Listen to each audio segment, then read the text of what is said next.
If you ever said that you don't have any traumas, you either live in denial or you grew up in a perfect, loving family, which is so rare and nearly impossible to find.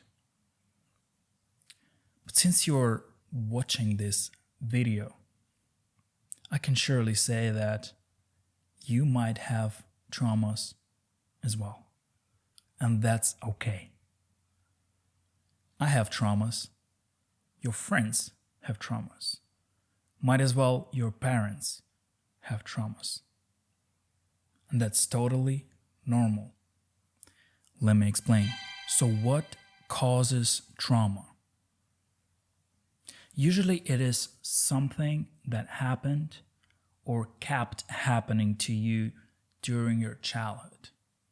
Your parent or parents or some of your primary caregiver, either sister, uncle, whatever, someone who spent the most time with you when you were growing up, from age 0 till age like 13, 15 or so. Your mom didn't give you much love or gave too much. Your dad was drinking, was beating you up, or just simply left. Either of those, your case is not unique. Sorry to say that. These things has happened before, thousands of times to other people.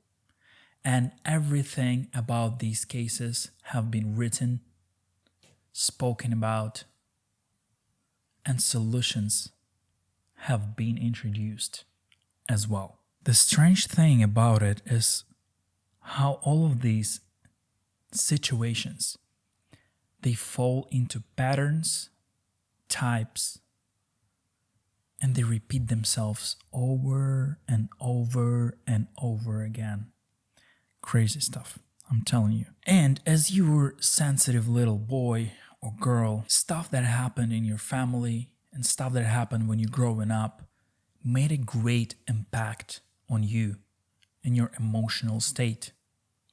And most probably, it went down into your subconscious because your mind didn't know how to deal with it at that age and just pushed it down into subconscious to hide it, to deny it. So you can just live normally and cope with life and just keep going. Only after many years, if you gain a bit of awareness, you start noticing some kind of patterns in your life. Some situations keep happening again. You attract specific type of people over and over again. Things happen to you in a certain way. And it keeps happening to that time when it's just so much in your face that you start asking questions. Why? And this where it all begins. At least this is how it happened to me. How to identify trauma. This can be very tricky because some people, they choose to be ignorant and go through life with their eyes closed. It's just easy this way. But if you already started asking questions, you're on the right path. First off, look at your family. It's usually your mom or dad. No offense. Some of them messed up. As I said earlier, it's either you receive too much love or too little from mom or dad, or went through some kind of abuse, or were left with one parent or none. In my case, just for example, what I found out that my mom didn't give me much love, but I just misunderstood her love. I didn't receive love that I needed in order to develop self-love and confidence and very healthy self-esteem, I developed low self-worth, quite low self-esteem. As I went on my healing journey, I realized that it's not that my mom didn't give love to me at all.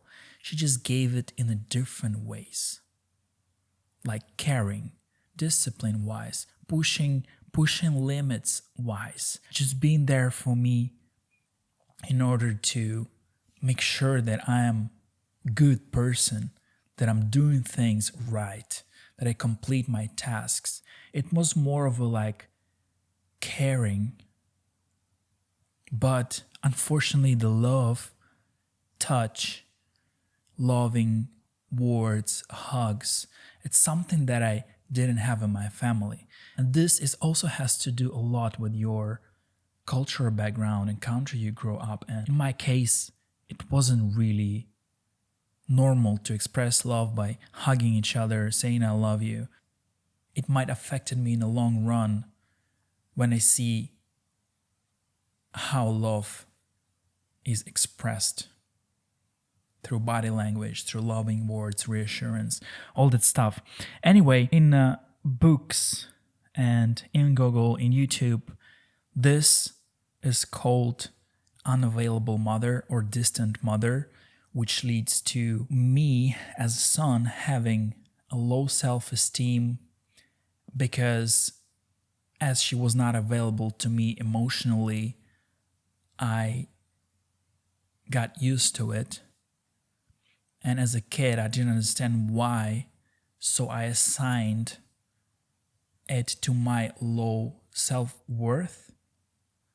That's why she doesn't give me attention or love. Let's say you're following, and it developed me into a people pleaser, empathetic person, the one who doesn't rock the boat. And it unfolded in my life and led me to lots of emotional abusers in my life, a lot of narcissists around me, just taking advantage. And I was just being nice, kind, and this is how I coped. I'm surely gonna do a video about it in more details. Then after family, you want to look at the relationship with your partner, your girl or your man. You want to look into a relationship with your partner. Does it resemble a relationship with your mom or dad? Or how is it in general? Are you the one who's taking? Are you the one who's taking, or are you the one who's pleasing? And all that stuff. Look around at your friends, colleagues. How do they interact with you? Do they abuse you? Do they ask you for too much? Or is it healthy? Is it free to express any opinion? Find similarities.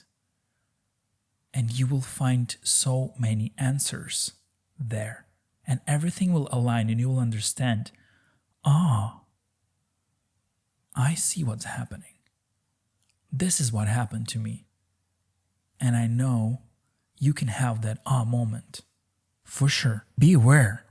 If everyone around you seems normal and loving and caring and everything is good, but you still feel something is wrong, you could be the toxic one or even abuser. I'm sorry to throw it in your face like that, but you have to realize it as well, because you are playing the role in all of your relationships. Let me explain.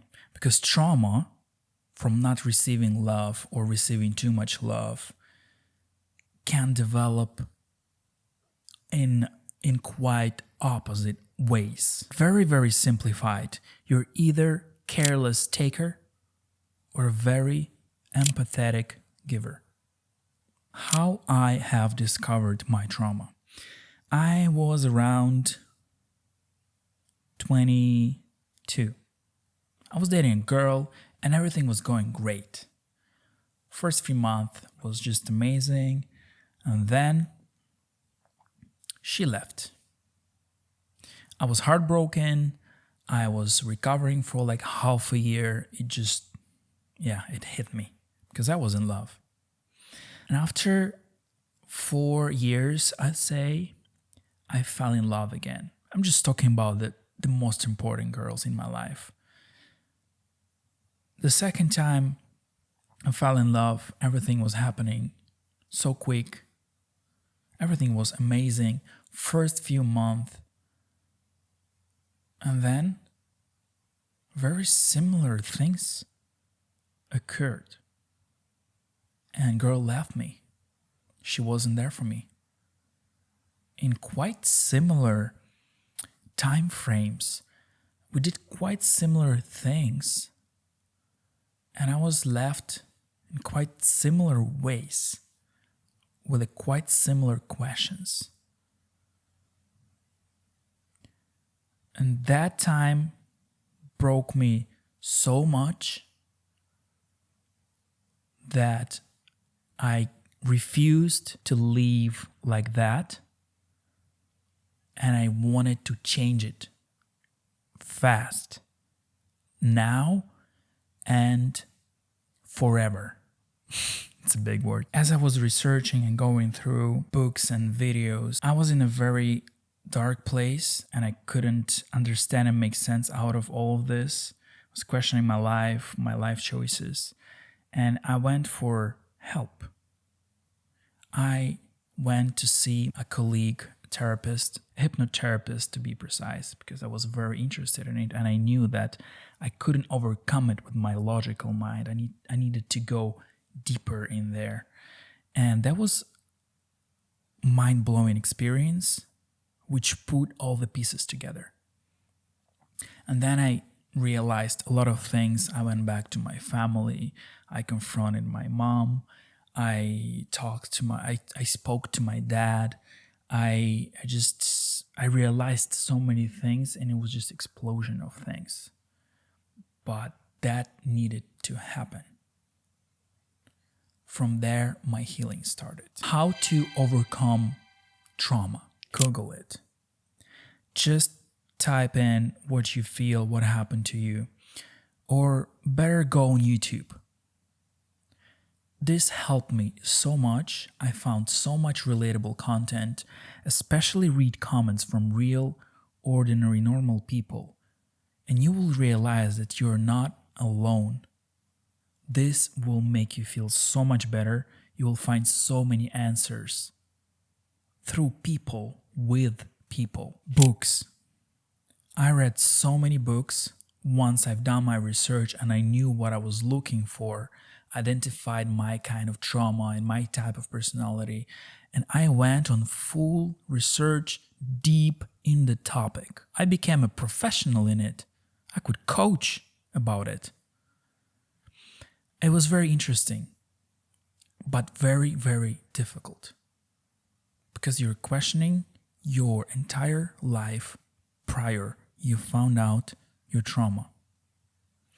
And last, but very important, go get a therapist. Forget about your best friends, forget about random people that you can talk about your stuff freely. Get a professional, just for a few sessions if it's expensive for you. It will put things in order. From my experience, I can recommend a hypnotherapy. This helped me a lot because it went deep into my subconscious. I didn't believe it works until I tried. I'm very freaking skeptical about this stuff.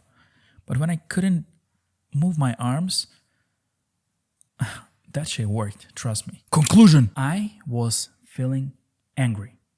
I was really, really angry at my parents, at the girl that wasn't there for me, at my life choices. I was a victim. But you had to experience those emotions. I had to experience those emotions for some time. It's the part of the path. It's the part of the healing. And then grieving comes. When someone you love leaves you, like your romantic partner, your girl, or your parent, you go through grieving period. That sucks as well. For me, it was quite long, so long, because I was hit hard. And those self-realizations about you, about your parents, they're very, very ugly and unpleasant to experience. because you see things now in a different way, not how you saw it before and experienced it before. And now you question the entire reality. You'd be like, shit, I didn't know I grew up in an unloving family. Shit, I thought not receiving hugs, it's fine, and saying I love you. All those things, it's like, it's a shock. But once you go through all that bad stuff, at some point, you start forgiving. Start forgiving your parents. I spoke to my mom, I spoke to my dad, I clarified things.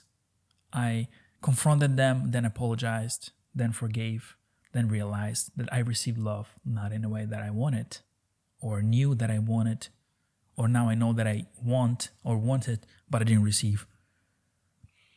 And then you start forgiving your romantic partner, your girl who left you. And from there, start a real growth.